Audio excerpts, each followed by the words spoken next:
Welcome back to In Pursuit 360. Hey, glad to see you back. Today's topic, we're going to be talking about preparing for your law enforcement officer's interview.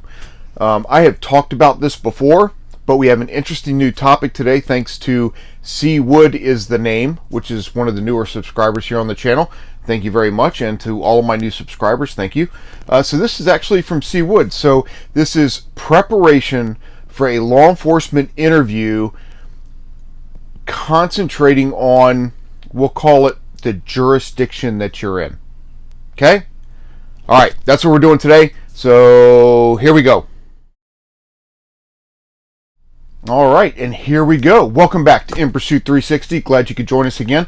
So we're talking about preparing for a law enforcement interview as far as jurisdiction goes, and this is what I mean by that. This is a question that was asked by, or a suggestion made by, C. Wood is the name. That is his username on YouTube. So again, C. Wood, thank you very much. I appreciate it. I take all suggestions and questions that you've experienced before, and I try to help you out with them and try to help others out that haven't experienced them yet. So he recommended looking at the city that you're going to and researching things like who's the mayor, what's some of the legislative stuff that affects that city, if you will, right? Who are the leaders within that community? What is the, what's the layout? What are the politics? What things are going on within that jurisdiction that are affecting law enforcement?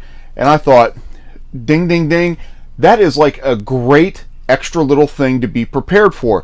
So the reason it's great extra, right, is because they may not ask you a question about the city or area or county or whatever your jurisdiction may be, but in an open comments part of the interview could be a real good time to set yourself apart from some of the other candidates that are out there. So if you're going, let's say, for a city department, so jurisdiction means everything, right? So if it's a city department, who's the mayor? That's a good idea. You may want to know who the mayor is. What events have we had recently within that city? What local ordinances have come up that may affect law enforcement? Go to Google, and I'm going to use, I use what I know, City of Fredericksburg, and go to, it'll be like fredericksburg.gov or something like that, right? And you can go to local ordinances and pull them up, and it'll tell you the dates they're created or what's going on in the news, what happened in a council meeting, those kind of things. You skim through those and see what's come up that may affect law enforcement. But remember, it depends on what you're going for. Are you going for a city department? Are you going for a county agency? Is it county police, county sheriff? If it's county sheriff, are they the only law enforcement in the county, or do they handle like one section of it and there's also a county PD? This is going to affect what you're going to look for, right? And what that job is going to entail. So it's a good idea to get in there and study things like that. One time in band camp in Stafford, right? Go back to what I know. There was actually a guy that came in. He was from out of state. He came in. He was there for a few days before his interview and all that. And they set it up because they knew he was coming from out of state, where he could take his written test, his physical agility test, and do an interview within a few days. As long as he passed one, he went to the next, and he went to the next, and he went to the next, right? So he's out there. He comes out a few days early. Brilliant.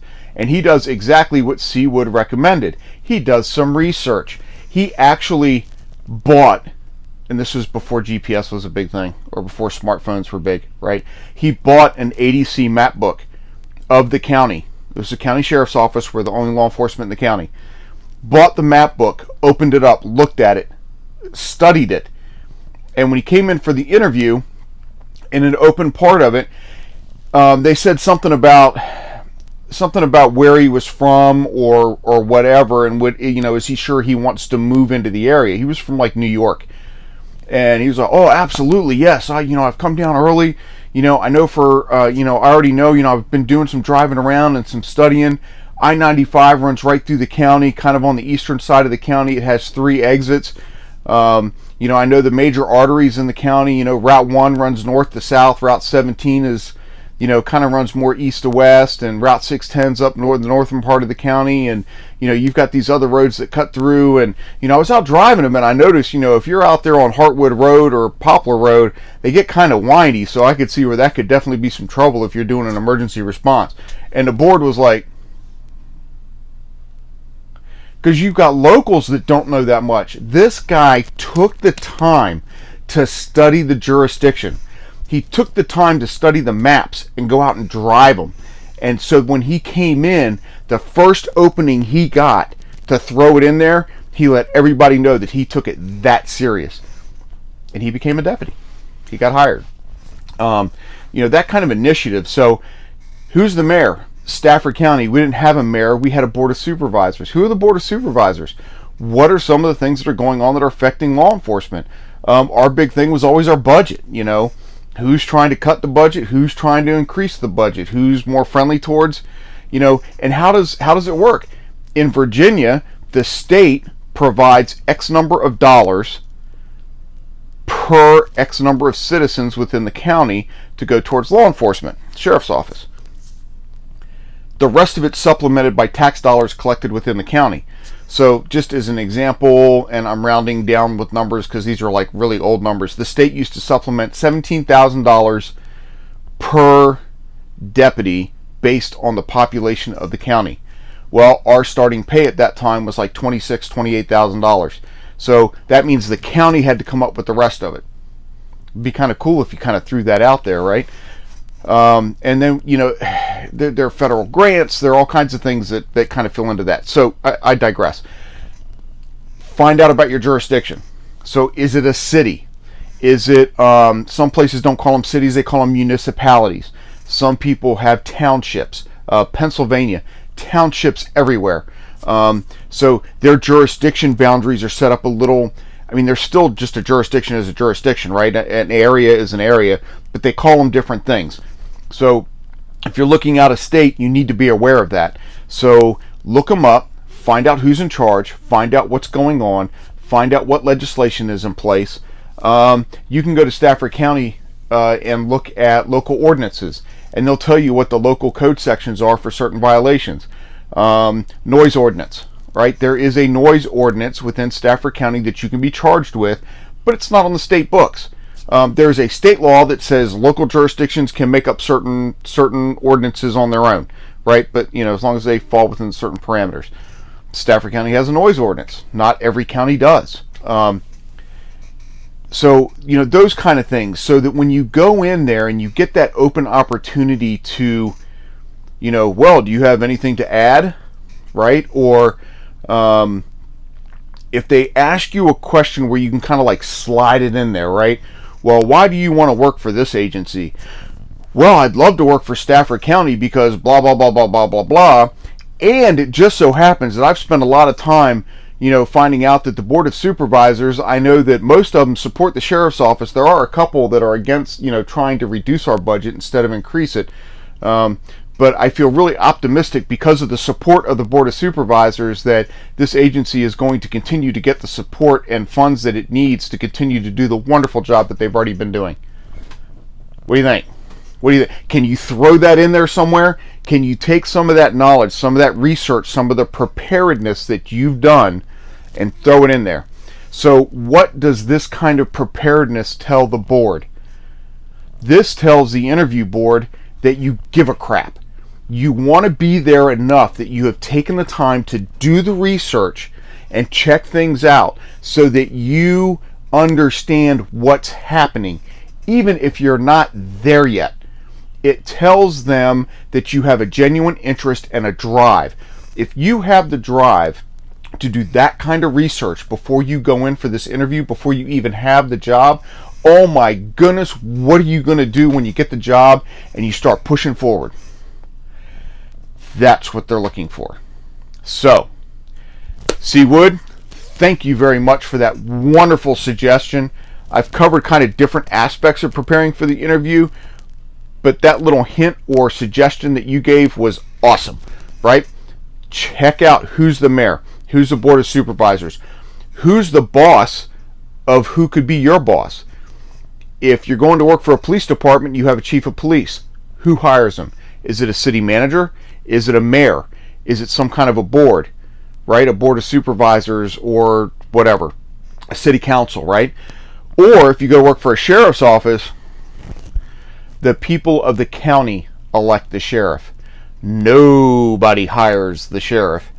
The voters pick the sheriff, which makes him a constitutional officer, which makes your power different than just a regular PD. But that's a whole nother video. I can't remember if I've done that one yet or not. Maybe I'll do that one next. I don't know. We'll see.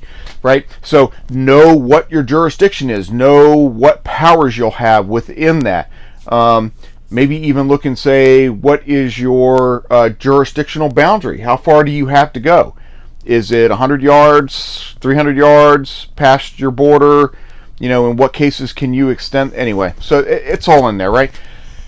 Prepare so that you, when given the opportunity, you can impress them with just something a little bit extra that you took time to know. I know in another video I already said, look up your department, look out the department that you're applying for online, and do some research. Their mission statement will be in there, right? The mission statement, the goals. There'll usually be a letter from the chief or the sheriff, so you get an idea of kind of where their mindset is, right? You can even look up like command staff. Who's in charge of the patrol division? Who's in charge of the SWAT team? Who's in charge of K9? Who's in charge of specialty units? Who's in charge of the traffic unit? And they'll have a little write-up so you get an idea of their background. Know who these people are. Know the city that you're in or the jurisdiction that you're in. And you'll be all set to impress the living you-know-what out of them come your interview day. All right, so that's it. We're done for today. Do me a favor, hit the subscribe button down below. Down below. It's down there somewhere, I promise. Okay, subscribe button. Red thing says subscribe. Hit that down there. I'd really appreciate it. It helps me out a lot. Make sure you hit the bell notification. You'll know when the next video is coming out. And thumbs up would be awesome. Leave me a comment. Let me know. Have you been on an interview? What other questions have you heard? Maybe you'll just come up with something that you haven't heard the question for, but you're wondering how in the world that might work. Let me know. I will answer it for you. We will come up with an answer together, and that way we can share our knowledge with everybody else out there who's trying to enter this wonderful career field of law enforcement. It's tough, but man, I'll tell you what, it's awesome once you break into it, okay? Yeah. If you have to give me the thumbs down, do it, but please tell me why. Give me a chance to improve. I don't know it all. I will never know. Second you think you know it all, get the hell out, right?